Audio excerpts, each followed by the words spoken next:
Good morning, everyone. Students, which we have started our second chapter from our book Snapshots and under the title of The Address by Marga Minko. तो बेटा हमने अपना second chapter जो है उसे हमने start किया था जिसका नाम क्या है द एड्रेस। तो आप मैंने कल भी आप लोगों के साथ डिस्कस किया था। तो उसके बाद लास्ट पेजेस जो हैं 2 पेजेस जो हैं वो हमें डिस्कस करने थे, बट उससे पहले मैं आपको थोड़ा सा जो हमने ऑलरेडी किया हुआ है मैं थोड़ा सा आपको बता दूंगी कि हमने अभी तक हमने इस स्टोरी में क्या पढ़ा है। तो ये जो स्टोरी है ये मैंने आपको बताया स्टोरी किसकी है, हॉलैंड की। मतलब जब वॉर चल रही थी, ठीक है, सेकेंड वर्ल्ड वार की ही ये मतलब बात है। तो वॉर चल रही थी, तो उस समय उस टाइम पे क्या हुआ था, हमारी जो राइटर है वो अपने पेरेंट्स के साथ जहाँ पर रहती थी वहाँ से उनको दूसरी साइड पर दूसरी जगह पर जाना पड़ा। तो उससे उस समय क्या होता है कि इसकी जो मदर का कुछ सामान जो होता है वो कहाँ पर छूट जाता है। एक औरत जो होती है, एक लेडी जिसका नाम क्या था, डॉर्लिंग, उसके घर में छूट जाता है। उसके घर में छूटता भी नहीं है, मतलब वो जब भी आती थी इसकी मदर से मिलने के लिए तो वो हर बार बैग जो है उसको पैक करके अपने घर में ले जाया करती थी। तो हमारी राइटर जो है वो अक्सर अपनी मदर से पूछती थी इसके बारे में कि ये जो आंटी है, मतलब ये लेडी जो है ये हमारा सामान क्यों लेके जाती हैं। तो वो अक्सर ऐसे रिप्लाई करती थी कि ये क्या करेंगे, इसको प्रिजर्व करके रखेंगे, देन उसके बाद हम इसको वापस ले लेंगे। तो यहाँ तक हमने पढ़ा था। उसके बाद जो हमारी राइटर है ये उस लेडी के घर पर जाती है, तो वो जो लेडी है वो उसको पहचानने से पहले मना कर देती है। देन उसके बाद वो कहती है कि क्या आप लोग वापस आ गए। मतलब वो जो लेडी है वो उस मटेरियल को, उस सामान को वो वापस नहीं देना चाहती। देन उसके बाद वो कहती है, जो हमारी राइटर उसको कहती है कि मुझे आपसे मिलना है, मुझे आपसे बात करनी है। तो जो डॉर्लिंग है वो उसको आगे से रिप्लाई करती है कि इस टाइम मैं आपसे बात नहीं कर पाऊँगी, मैं थोड़ी सी बिजी हूँ, नेक्स्ट टाइम आपसे बात करूँगी। फिर उसके बाद हमारे जो राइटर है वो वापस आती है, वो ट्रेन उसने पकड़नी होती है। तो वो वापस आती है, उस रास्ते को देखती है जहाँ पर वो रहते थे, वो हर एक चीज़ को देखती आती है। देन उसको अपनी मदर के साथ जो बिताया हुआ टाइम था वो सारा टाइम याद आता है। फिर क्या करती है, जब स्टेशन के पास पहुंचती है फिर से वो मतलब एक सोचती है कि मुझे जाना चाहिए उसी आंटी के घर में, मिसिस डॉर्लिंग जो है उसके घर में फिर से जाना चाहिए, सेकंड विजिट जो है उसके घर में करनी चाहिए। तो वो सेकंड विजिट जो है उसके घर में करने के लिए फिर से जाती है। आगे मिसिस डॉर्लिंग जो है उनकी एक बेटी है और बेटी इस टाइम जो है वो डोर को ओपन करती है। तो बेटी जो है वो उसको कहती है कि मेरी मदर इस टाइम घर पर नहीं है, आप उसको आप वेट अगर कर सकते हो तो आप थोड़ी देर के लिए वेट करो, वो अभी आ जाएंगे। तो उसकी जो बेटी है उसको चाय के लिए ऑफ़र करती है। देन उसके बाद ये उसके उस रूम में बैठती है जहाँ पर इनके हर एक मटेरियल जो है, हर एक चीज़ जो है वो पड़ी होती है। तो उस रूम में वो बैठती है, हमारी राइटर जो है उस रूम में बैठती है। तो यहाँ तक बेटा मैंने आपको बताया था। उसके बाद कहते हैं, I followed the girls along the passage and old fashion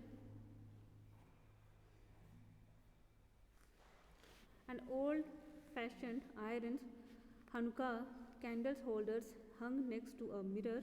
We never used it because it was much more cumbersome than a single candlestick. तो उसके बाद हमारी राइटर कहती मैंने उस गर्ल को फॉलो किया जिसने मुझे कहा था कि आप इस रूम में बैठिए। कहती जब मैं उस रूम में गई वहाँ पे क्या था, कैंडल होल्डर जो है वो पड़ा हुआ था मिरर के पास। तो उसमें क्या था कि एक ही कैंडल स्टिक जो थी वो यूज़ हो सकती थी। Wouldn't you sit down? Asked the girls. She held open the doors of the living rooms and I went inside past her. I stopped horrified. I was in a room I knew and did not know. I found myself in the midst of things I did want to see again, but which oppressed me in the strange atmosphere. कहते हैं कि उसके बाद मैं उस room में जब वो मुझे लेके गई, वो जो लिविंग रूम था, वो जो छोटी लड़की मुझे वहाँ लेके गई, उसने मुझे बैठने के लिए ऑफ़र किया। जब मैं उस रूम के अंदर गई, वो जो रूम था मुझे थोड़ा सा हॉरिफाइड सा लगा। कहते हैं कि उस रूम में मैंने बैठने की कोशिश की, मैंने बहुत सारी चीज़ें जो थी मैं उनको देखना चाहती थी, बट वहाँ का जो एटमॉस्फेयर था वो मुझे थोड़ा सा स्ट्रेंज लगा। कहते हैं are because of the tasteless way everything was arranged. कहते हैं कि हर एक चीज़ उस रूम में जो थी वो अच्छे से अरेंज नहीं की गई थी। Because of ugly furnitures are the muggy smells that hangs there. तो कहता है यहाँ पर जो फर्नीचर था वो भी अगली था, यहाँ से स्मेल जो थी वो भी आ रही थी। I don't know what I scarcely dares to look around me. The girls moved a chair.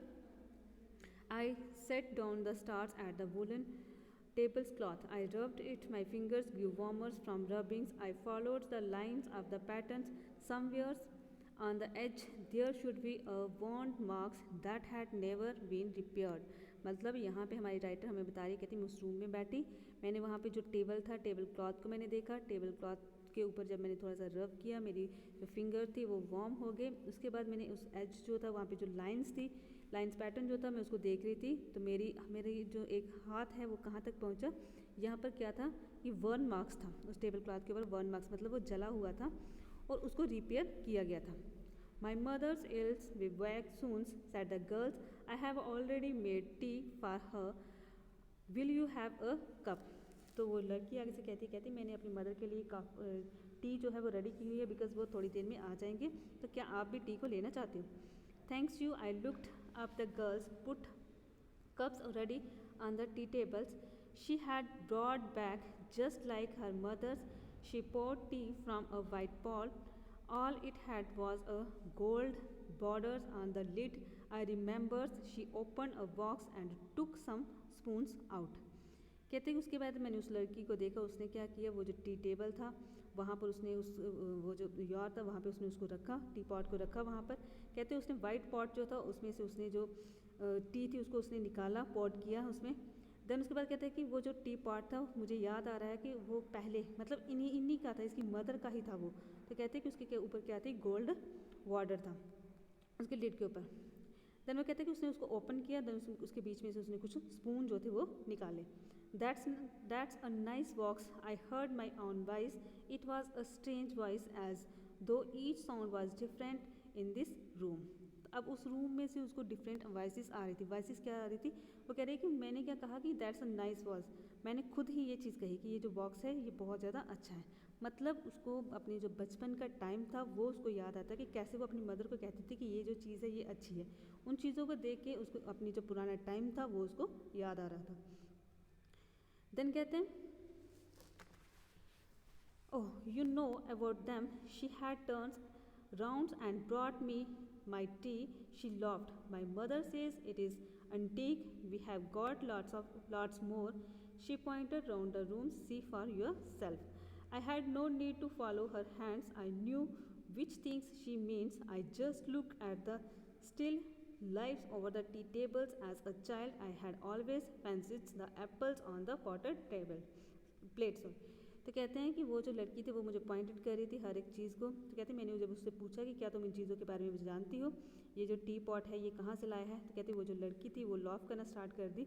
उसने कहा कि ये मेरी मदर ने मुझे आगे से बताया हुआ है कि ये जो सारी चीज़ें हैं ये क्या है, एंटीक हैं, मतलब पुरानी ये चीज़ें हैं। तो कहते हैं कि उसके बाद वो जो लड़की उसमें जो पॉइंटेड किया दूसरे रूम की तरफ, तो क्या आप वहाँ पर जाना चाहते हो?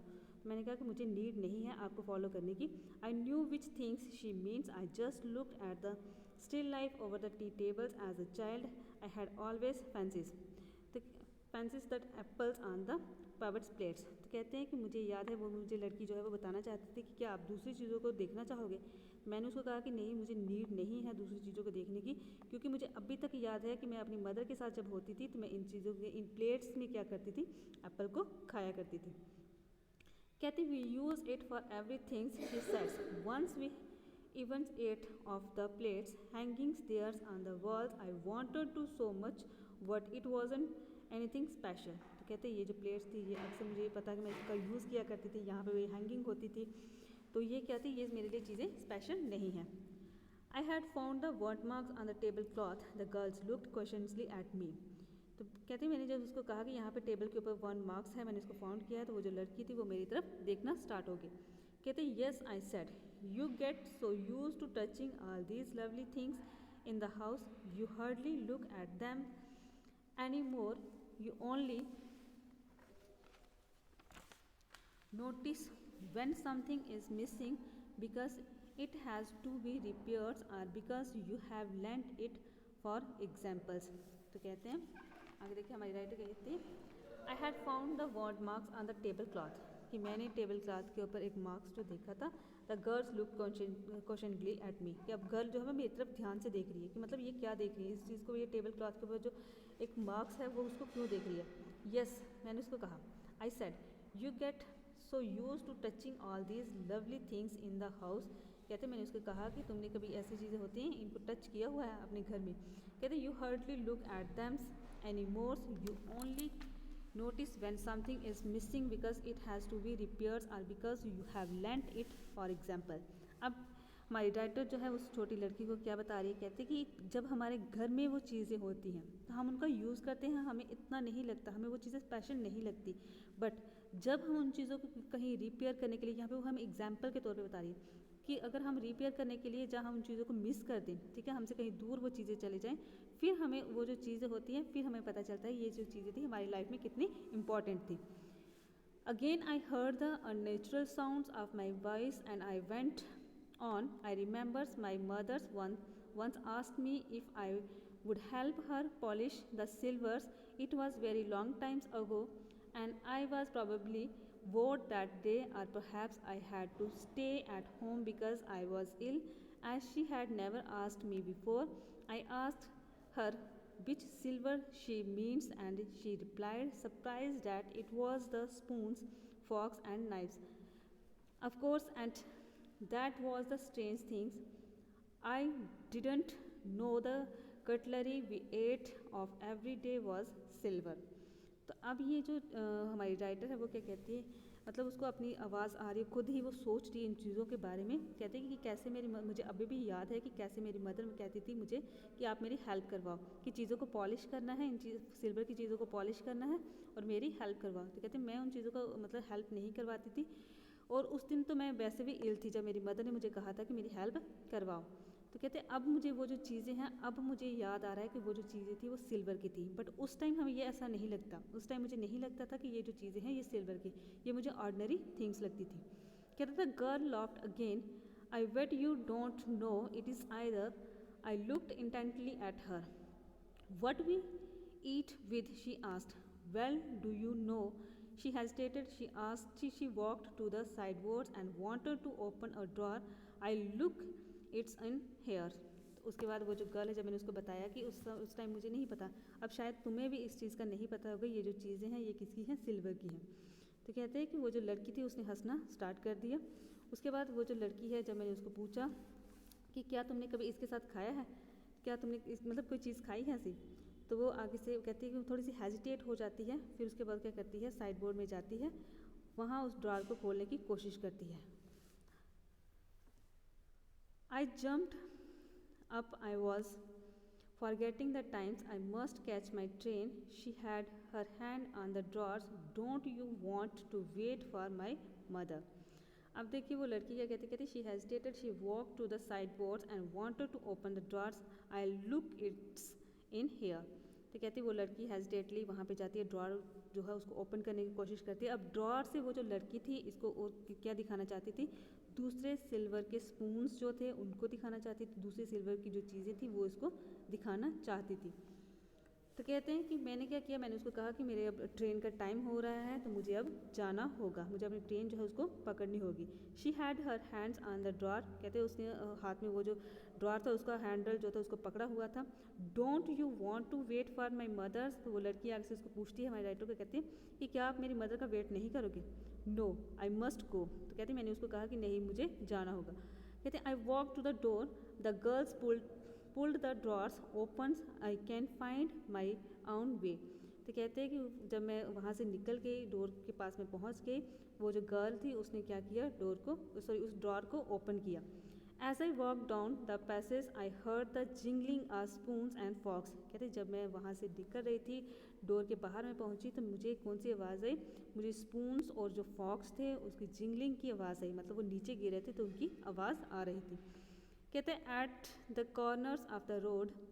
आई looked up at the name plate Marconi streets. It said I had been at number 46. The address was correct, but now I didn't want to remember it anymore. I wouldn't go back there because the objects that are linked in your memory with the familiar life of the former times instantly lose their value when served from them. You see them again in strange surroundings. अब देखिए वो क्या कहती है हमारी writer यहाँ पे क्या कहती है, कहती है कि at the corner of the road, कि जब मैं रोड के कॉर्नर पर पहुँच गई, उस घर से वो वापस आ गई. कहते मैंने नेम प्लेट देखी, उस घर की नेम प्लेट देखी. उस नेम प्लेट के ऊपर क्या लिखा हुआ था, उसी लेडी का एड्रेस लिखा हुआ था, मार्कोनी स्ट्रीट. ठीक है, और नंबर क्या था उस घर का 46। कहते हैं ये जो घर था इसका एड्रेस भी क्या था, करेक्ट था। कहते मैं अब क्या करना चाहती, मैं उन चीज़ों को फिर से रिमेंबर नहीं करना चाहती।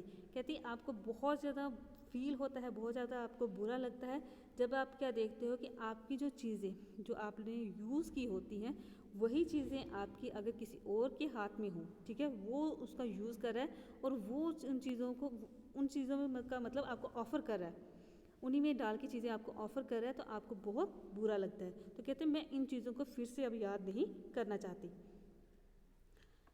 देन वो कहते हैं and what should I have done with them in a small rented rooms where the shreds of black out papers still hung along the windows and no more than a handful of cutlery fitted in the narrow table drawer.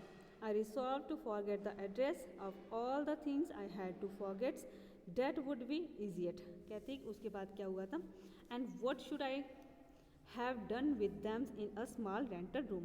कहते हैं अब उसके बाद वो जो small rented जिस room में ये रहते हुए थे, रेंटेड रूम में जिसमें रहते होते थे, कहते हैं कि वहाँ पे क्या लगा हुआ था, अभी भी ब्लैक आउट पेपर।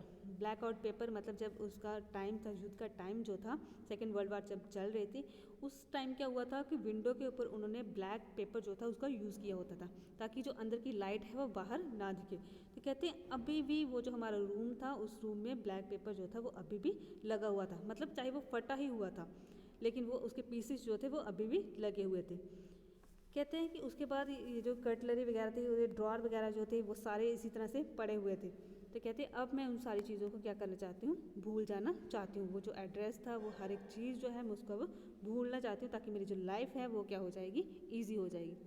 तो देखिए बेटा ये चैप्टर आपका यहाँ पे कंप्लीट हुआ है। तो इसमें हमने पढ़ा क्या है कि जो हमारी राइटर है वो अपनी मदर, उसकी मदर की डेथ हो चुकी हुई है, तो अपनी मदर के जो दूसरा मटेरियल था, घर की जो चीज़ें थी, उसकी मदर ने एक लेडी को दी होती हैं, उस लेडी से वो वापस लेने के लिए जाती हैं। बट उस लेडी ने क्या किया होता है, मिसेस डॉर्लिंग जो है उसने इन चीज़ों का यूज़ कर लिया होता है। तो इसको जब उन चीज़ों को वो देखती है कि उसने उसका यूज़ किया हुआ है और उसकी बेटी को भी नहीं पता कि ये जो चीज़ें हैं ये हमारी हैं, तो वो उसको ऑफ़र करी, वो आगे से उसको हंस रही है। तो उसके बाद इसको थोड़ा फील होता है, तो फिर वो कहती है कि मुझे इन चीज़ों को अब फिर से नहीं लेना, क्यों, क्योंकि ये जो चीज़ें हैं ये मुझे अब बैड फील करवाएंगी, तो इसलिए वो हर एक चीज़ को अब भूलना चाहती है। तो बेटा ये था आपका चैप्टर, ये कंप्लीट हो गया।